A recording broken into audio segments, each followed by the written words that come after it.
こんにちは。キャッシュアップを開発しているクリスです。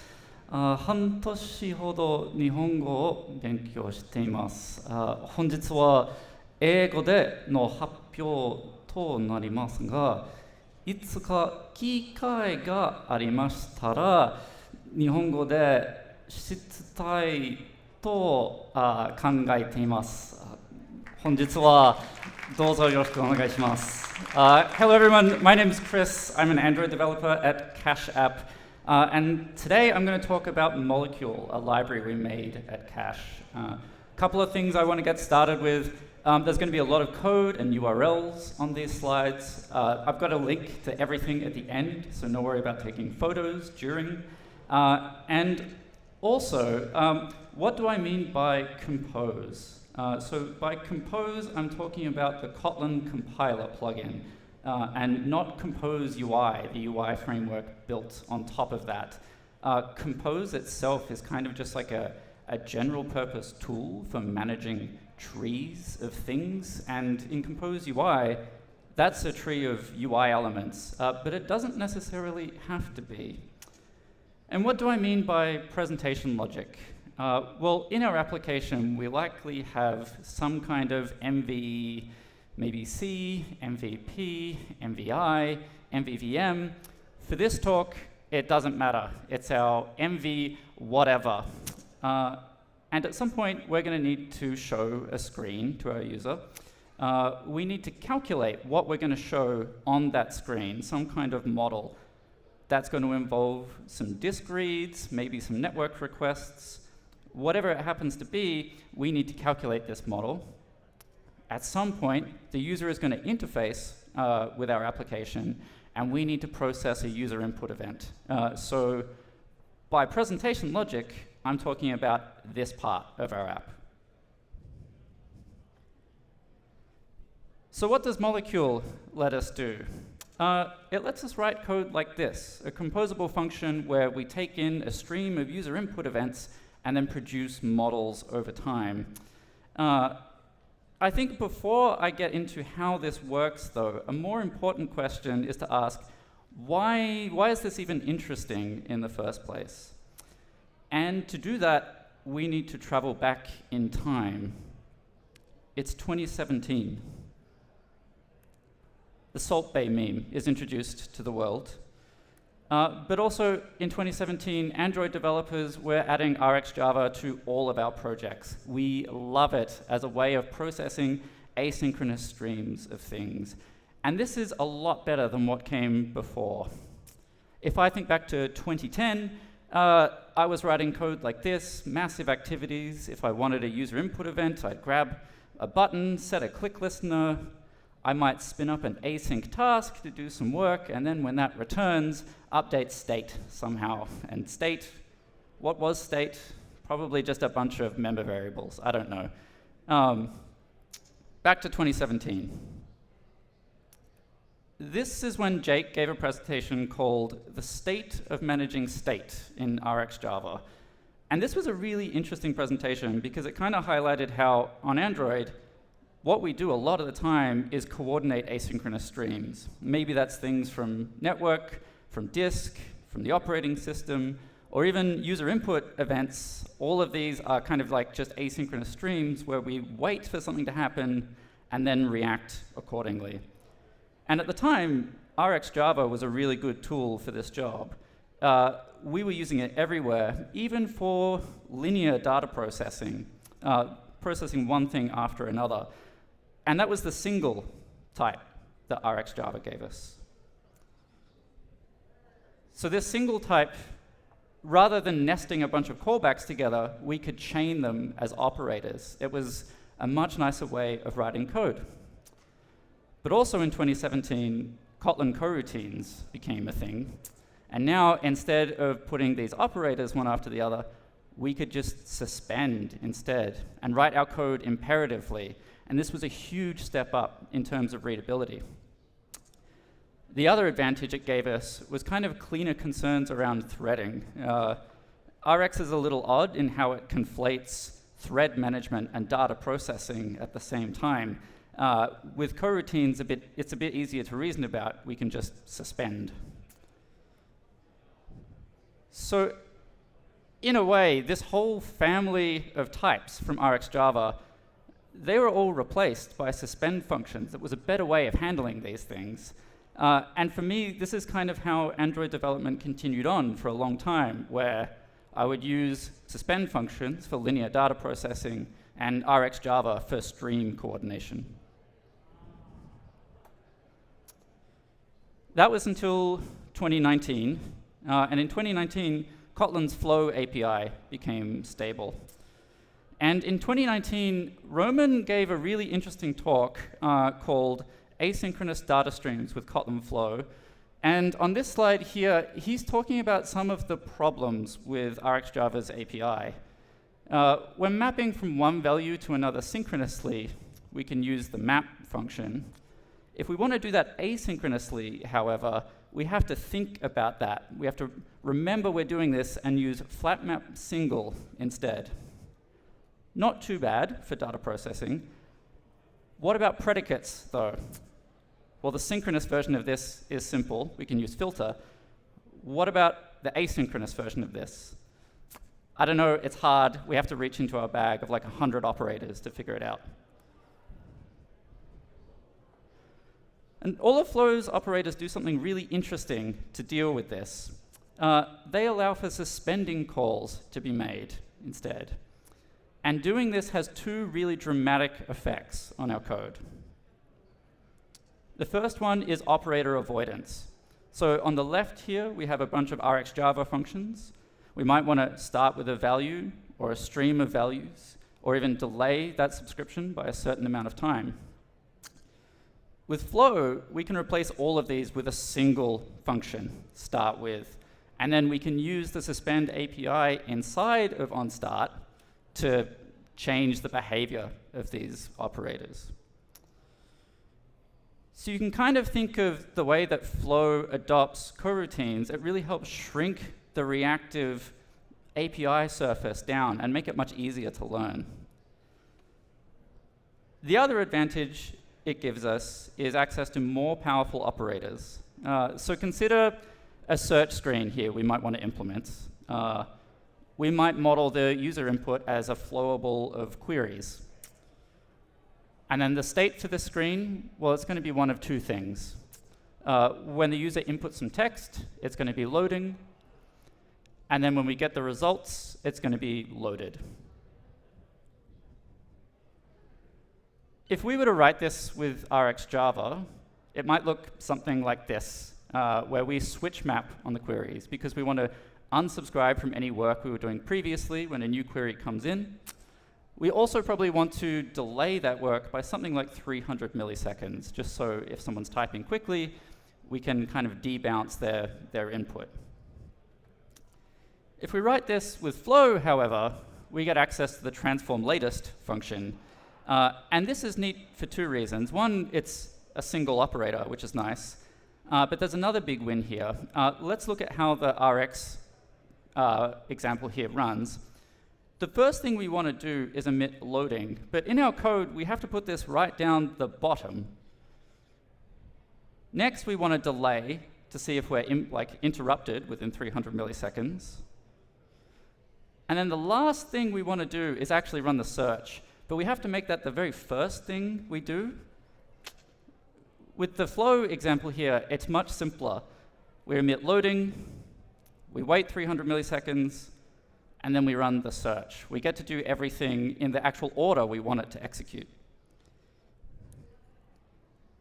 So does this mean that suspend and Flow wins and it's the end of the story? I think compared to RxJava, yes. Suspend is great because we can write imperative code. Flow has clear advantages over Rx because it's powered by coroutines. There's still many operators to learn, though, and it's a slightly different way of writing code. Like, we have to twist our brains to think in a reactive model. This is a bit unfair to Flow because I've taken this from the Rx documentation, but I'm sure we've all had this example of when we've looked at a marble diagram and it's hurt us more than it's helped us. And in the real world, it's almost never this simple. We often need many more operators than this to actually get the work done, and it becomes very, very difficult to follow. And for our presentation logic, we're really leveraging this reactive library to its fullest extent and encoding our presentation logic with these operators. And if we think about what we're doing with presentation logic, we're composing a model in response to events and values changing over time. Molecule is about asking the question, what if we actually used Compose to build that model? Many of us have used Compose UI before, and we're used to the tree that it creates for us, trees of UI elements. We might write a UI composable function like this, taking in some model that influences what the tree is going to be. And when this updates, we might diff part of this tree, changing some of it. And it's sort of one way of passing state into a composable function. Another way might be to add mutable state of, and so whenever this changes, it's going to cause the function to recompose. This becomes a little more clear when we remove the property delegate and see the actual type, mutable state. And all of this works because the base type of that is state. And state is a very special type. It's going to be a hint to the compiler plugin to say, you need to generate some recomposition code whenever this changes. And what's neat about this is actually reactive, although it doesn't look it. We get a snapshot into what the current value is, but it's still going to change over time. So it's maybe worth kind of shifting your brain a little bit to think of this like a stream, but just an easier one to work with. Usually we just write it something like this. If we want to change this value over time, we can kick off a launched effect, and here we'll just update the value every 1 second. And then finally, we are in a UI composable, so we might want to output some UI. This code is neat because we get to use Compose, but the problem is almost all of this is presentation logic, and the last little bit is a UI definition. Let's look at a more complicated example again with Flow. And again, we'll try and implement the same search screen. So we've got our usual loading loaded pair. We'll take in our stream of query changes. We'll make sure we have an initial value. And we'll use a transform latest here. First emitting loading, delay by 300 milliseconds before executing the search. And this code is actually not too bad, but what if our requirements become more complex? Let's say we actually want to search on a local data set instead, and this is coming from a database. And we want to pass this data set into our search function. Well, we might want to observe this data set as it changes over time. And next, we need to combine these two streams together and rerun any queries when either one of these changes. So does that mean we can use something like combine transform? Well, not quite, because we want our stream to unsubscribe and start again when either one of these changes. So we need something like a combine transform latest, but this doesn't actually exist. So the closest we can probably get is something like this, with flat map latest, and then doing the transform latest inside of a flat map latest. And that's not great. And so now we can ask the question, what if we use Compose instead?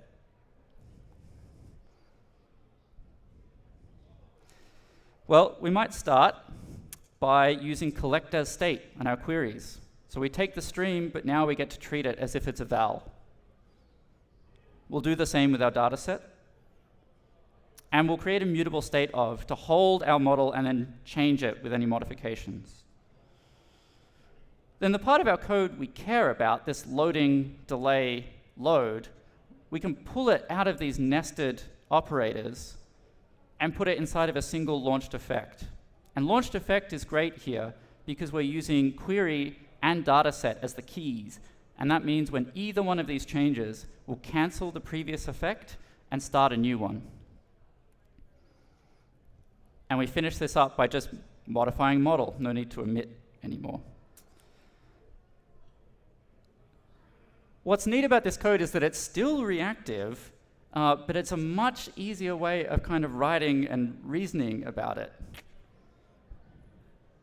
What we're doing is kind of trading flat map, scan, debounce, and zip for the likes of remember, launched effect, collect as state, mutable state of.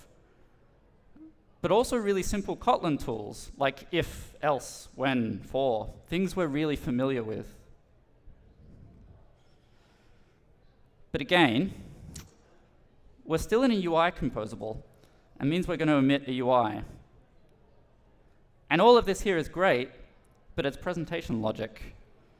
And you might say, well, Chris, that's fine. We can refactor this out somewhere else. It doesn't need to live in this function. Why do we need Molecule? Well, on Android, our application is likely structured, or our code base is likely structured something like this, with presentation logic in one module or package, and our UI in another. Our UI might be written with UI, like Compose UI composables.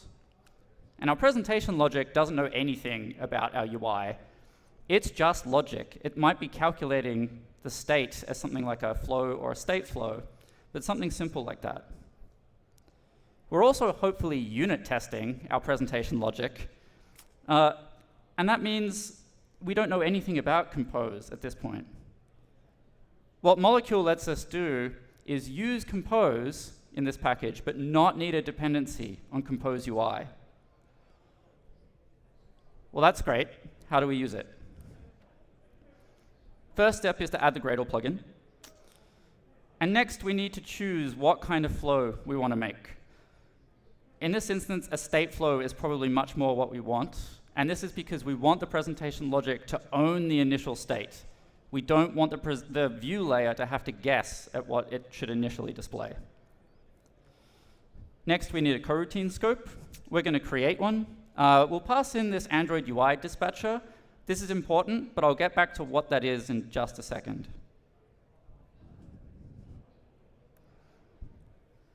Then we call launch molecule on our scope. And that's actually kind of most of Molecule's API. That's it.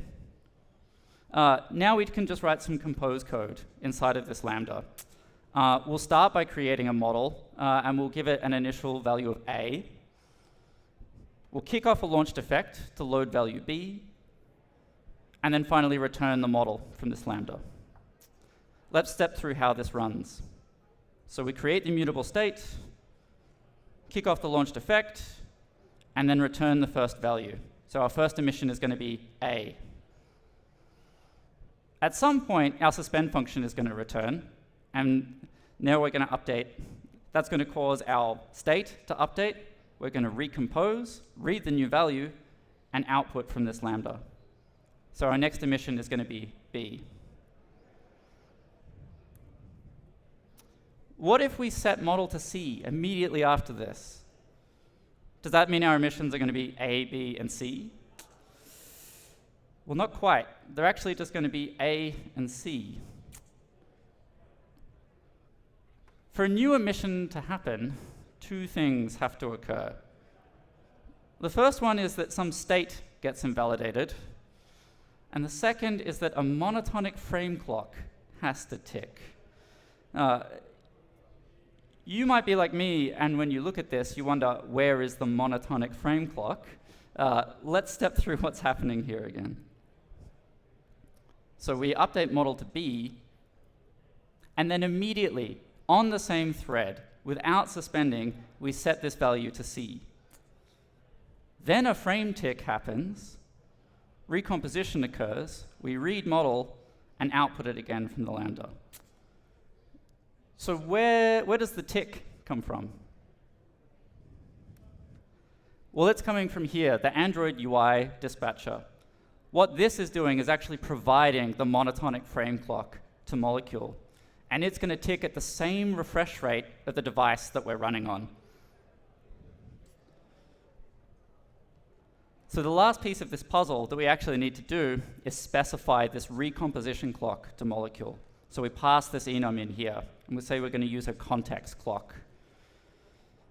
The context part of context clock refers to the coroutine context. That's where we're saying you're going to find a monotonic frame clock here. But what if we don't have an Android UI dispatcher? What if we're running in a unit test? Well, instead, we need to use recompositionClock.immediate instead. What that's going to do is make frame ticks happen for us automatically whenever state is invalidated. So how do we choose a particular recomposition clock? Well, context clock is great when we want emissions to match the frame rate of the device that we're running on. It's also useful when you want precise control over when this happens, and so you can use a broadcast frame clock to make that happen. Really, the only time you would ever want to do this is when you have unit tests that need time manipulation. Immediate is the other one where you want frame ticks to happen automatically for you whenever state is invalidated. And that's great for unit tests that don't require time manipulation. The important takeaway from all of that is you only get one emission per frame. So setting C after B, you're only going to see C. Let's finish up with a realistic example. So I said at the start of the presentation that we could write our presenters like this. We'll implement our search screen once more. We might have a base interface type of presenter that defines the events that come in and the models that go out. Here we only have one event type we care about, enter text, which contains the text of the query. And our model is going to be the same loading loaded pair. We'll inject a service that's going to run the search for us. And next we'll set up our state. We're going to use immutable state of here. Note that I'm not using the property delegate, which means to return this value, I need to say model state.value. We need to handle user input events. So that's a flow we need to collect. That's a suspend function. So we need to use a launched effect. We've got our stream of events. Let's handle the only event type we care about. Enter text. We'll take the text from the query, and we'll set that to another mutable state. Why are we doing this instead of kicking off another kind of like search function? Well, the reason for that is we want to leverage the power of Compose. So we're going to run another launched effect, and this time we can use the query as a key. And this gives us that behavior of canceling and starting again for free. Run search itself, it's a pretty simple function that looks like this. And this is why we weren't using the property delegate. We get to pass in mutable state as a handle to mutate the state over time. So we first change our state to loading, run the search, and then loaded. How would we test this? Well, we can use Turbine, another library from Cache App. If you're not familiar with Turbine, it just allows you to write clean tests on flows like this, where you can call a wait item. We'll call our test something like entering text run search. We'll create a stream of synthetic events that we can mutate. And then we'll call launch molecule, using our immediate recomposition clock, because we want those ticks to happen for us automatically. We'll assert that the first item is loading. Next, we'll give it some text, like a query that we enter, and we'll tell our fake service to use some results. And then finally assert that our last item output is loaded with those fake results. Of course, this was getting a little bit tedious here if we wanted to write this code for every presenter in our code base. So it's not too hard to imagine us writing a new extension function that allows our tests to look something like this. So that's Molecule. Actually pretty simple, but I think in the context of what's come before, kind of interesting. What are the key takeaways from this talk? Compose manages a tree of nodes. It doesn't have to be UI. Managing state really just involves tying streams together, and we do this all the time on Android. Compose can do to streams what suspend did to single. State is reactive. It helps to really think of this like a stream. And then finally, there's a learning curve to all of this, but it's less steep compared to RX and Flow. All of the tricks you've learned in Compose UI, they apply in Molecule as well. So think produce state, state flows, those sorts of things. I'm out of time, so I'm going to quickly put some links up here. If you're interested in more, you can check out these presentations. They all happen at DroidCon NYC. They're all amazing. Some about Molecule, some about Compose and how it works under the hood. So if you want access to all of these slides, you can find them here at this QR code. Molecule itself is open source. You can find it on GitHub. And if you want to talk more about this after, you can find me on Twitter here. Thanks very much, everyone.